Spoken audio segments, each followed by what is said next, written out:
Good afternoon, ladies and gentlemen. We are here with another edition of the Bulldog Chronicles. Today I have a very special guest here with me. I have Dr. Renae Myles. Dr. Myles, thank you for joining me. I'm so happy that you chose me this month to be a part of the Bulldog Chronicles. Thank you very much, Dr. Myles. Now, Dr. Myles, everyone wants to know, what is a senior woman administrator? What type of roles do you have under that? Well, the senior woman administrator from the NCAA definition is the senior most female on the administration staff who assists the athletic director in the entire direction and decision making in the department. So as long as your senior most person, female, is helping to assist in decision making, that's with coaching, that's with the sponsorships, that's with tickets, that's with everything that makes up the athletic athletic program. That's the senior women's administrator's position. Now, also, it comes in terms. I think last year we just celebrated the 40th anniversary of Title IX. Absolutely, and that's something that everyone needs to understand about that as well. Absolutely. For the 40th year anniversary of Title IX, we've done made a lot of headway actually in our profession. I'm a product of the foundation and the groundwork that was done prior to me getting into my position. This is the second institution where I've been appointed a senior woman administrator, and I want to make sure that's clear that it is an appointment. It's not an actual position. Right. It is an appointment, and so we got to that because of the work that others had did before us in making certain that women were part of the decision-making process across the country. Right. And then in all the different sports, I actually just saw a quote by Tara Vanderveer about basketball. And she's like, when there was no money in it, men weren't in it. Right. And so we think about a quote like that, and we see the number of even male coaches coaching female sports. Right. Title IX is continuing the progress and the work to make certain that female sports, female coaches are still having the same or the opportunities that our male sports have. Now, we all know that, female is part of the minority, but I also noticed that you participated in the Leadership Institute for Ethnic Minority for Males and Females, sponsored by the NCAA. Correct. What was that like? Awesome experience. I'm actually so excited to be going to NACDA this coming week to actually have a reunion with my classmates. That was in 2009. And we all keep, in contact with each other very, very much. Well, it's funny because you say that because I just had a conversation. I was texting someone before I came in here who was asking me, and we had line names. Wow, that's interesting. We were there, and I can't say what my line name was, but it was funny, and that just shows how intense the relationships that we built with each other. One of my best friends was in my class, who's at Alabama State now as a senior associate athletic director, CFO for Alabama State, and we talk often because we have the same role at our respective institutions.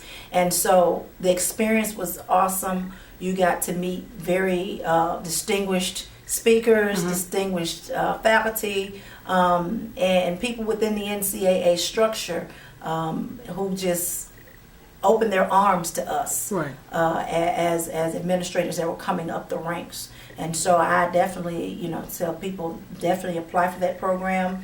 Do your best to, politic to try to get in because it is an awesome experience. Now, I'm going to pick your brain a little bit. How did you get into the athletic field?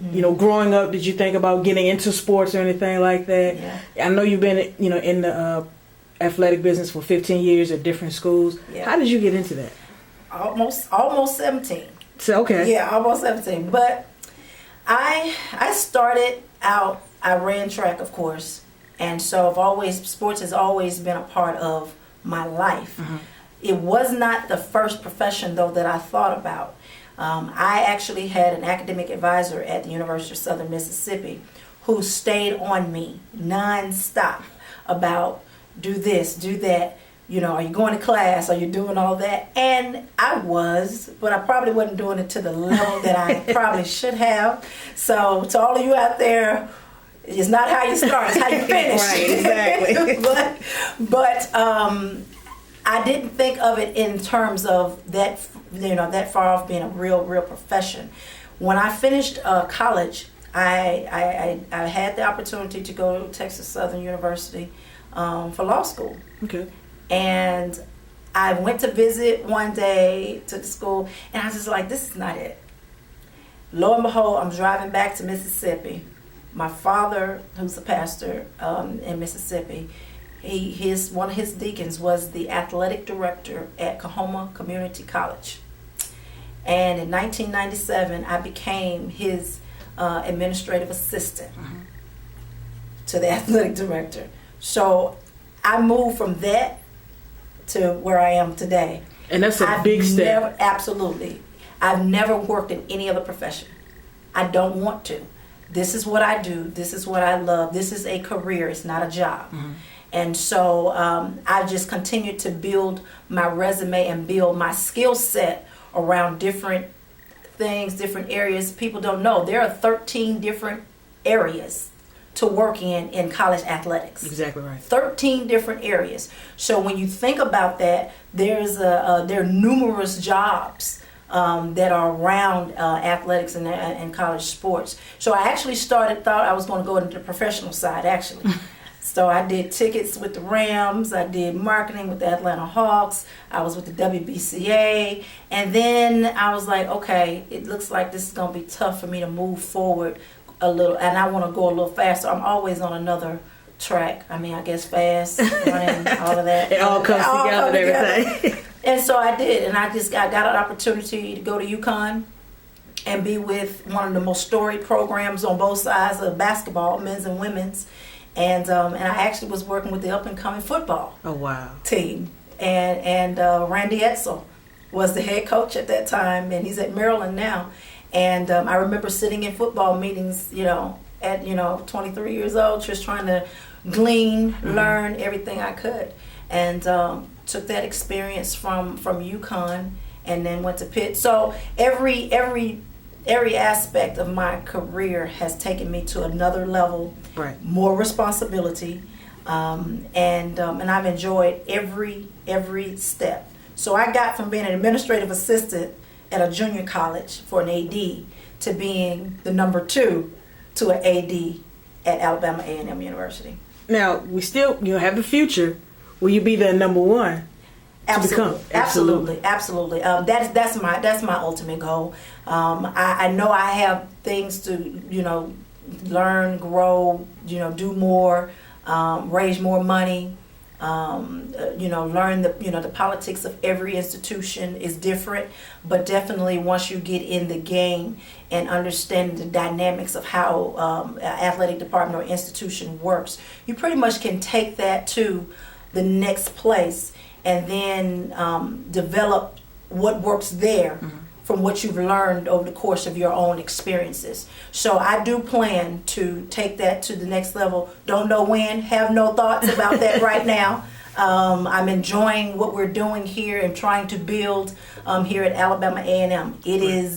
This is challenging, but I love challenges. I thrive on challenges. I love it. It's what I live for. And I just read a quote the other day. If you don't invest in something that you can't illustrate with a crayon. And so if I can take a crayon and draw this, here's what I think we should be at and what we should be doing next on the docket here at Alabama A&M, then that's what I want to do. And so I'm working toward that and helping Brian Hicks to make that happen. All right, Dr. Myles, I want to say thank you for this opportunity for me to get to know you and also the Bulldog Nation as well. Absolutely. Go Bulldogs.